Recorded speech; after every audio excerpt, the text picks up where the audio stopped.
Здравейте хора и добре дошли в моят YouTube канал. Благодаря на всеки от вас, който вече е абониран и гледа моите видеа, а тези от вас, които са нови, моят канал е свързан с това да покажа как изграждам здравословни навици, как отслабвам и как се справям с хранителната зависимост.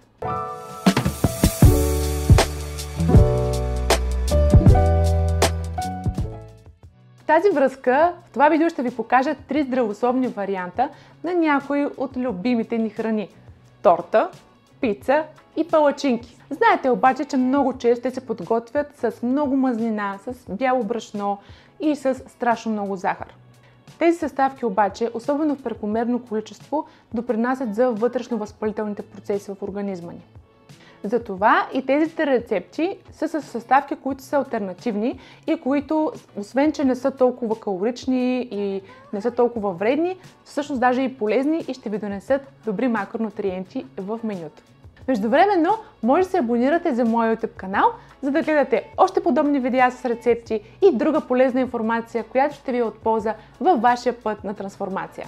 Разбира се, знаете, ако и вие вървите по този път, че понякога е много трудно да се разделим с любимите ни храни, особено когато сме в началото, особено когато тепърва правим този преход. Наистина това не е шега и понякога дори емоционално ни сриват моментите, в които не ядем твърде много захар, твърде много време не ядем захар или пък твърде много време изобщо не ходим на места, където има такава храна и в един момент просто решаваме да си наваксаме всичко. И за да избегна тези моменти, аз имам 3 или 4 варианта на любимите си храни, които мога много бързо и лесно да подготвя вкъщи. Затова нека не губим повече време и да започваме с рецептите.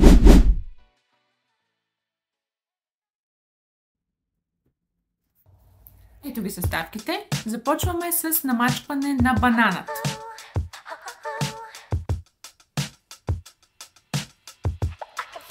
След това се добавяме и какао и заедно с яйцето, какаото и банана започваме да мъркаме и трябва да получим консистенция, която да не е прекалено гъста, нито прекалено рядка. Ето как изглежда. Сме почти готови. След това си нарязваме шоколадче и поръсваме сместа. Виждате, че при мен е малко по-сплесната, тъй като нямах малка табичка. Ако имате, ще стане по-добре и на етаж. Приятели, видяхте тортата. Много е вкусна.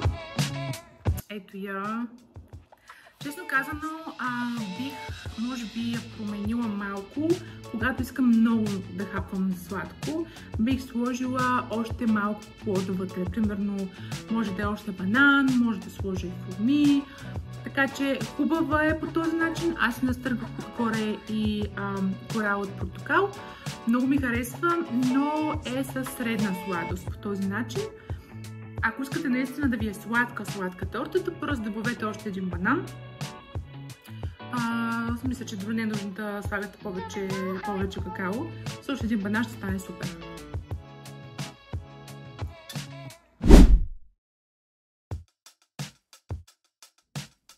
Идва ред на палачинките. Ето, подготвяме си продуктите, които бяха описани и сме готови.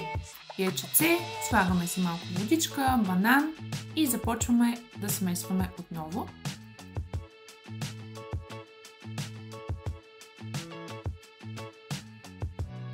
След това си добавяме и кокосовото брашно и протеина.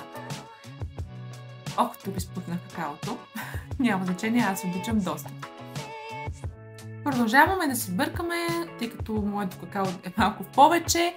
Съответно, моята смес стана малко по-гъста, но не е проблем, защото съставките не са твърде много. Идва време и за приготвянето на палачинките. Загряваме добре тиганът и слагаме 10-15 грама масло. И след това разстиламе с черпаче или малка лъжичка, както при мен. И започваме да приготвим палачинците. Виждате, аз съм намалила малко всъщност вече куклона от 9 на 7, за да не прегорят. Трябват им около минутка буквално на страна и са готови. Добавяме си след това плодове, които харесваме. Аз си добавих бананче. Ето как изглеждат палачинките. Добавяме си бананче и след това можем да си сложим отгоре топинг, мъничко мед или фъстъчено масло, според нашите предпочитания.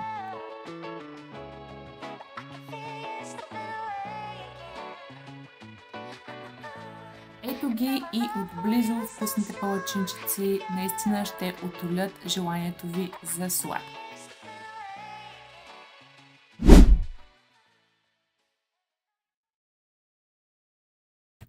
Ето я и следващата рецепта за не много красива, но супер вкусна пица с много зеленчуци. Виждате, аз обичам и си слагам.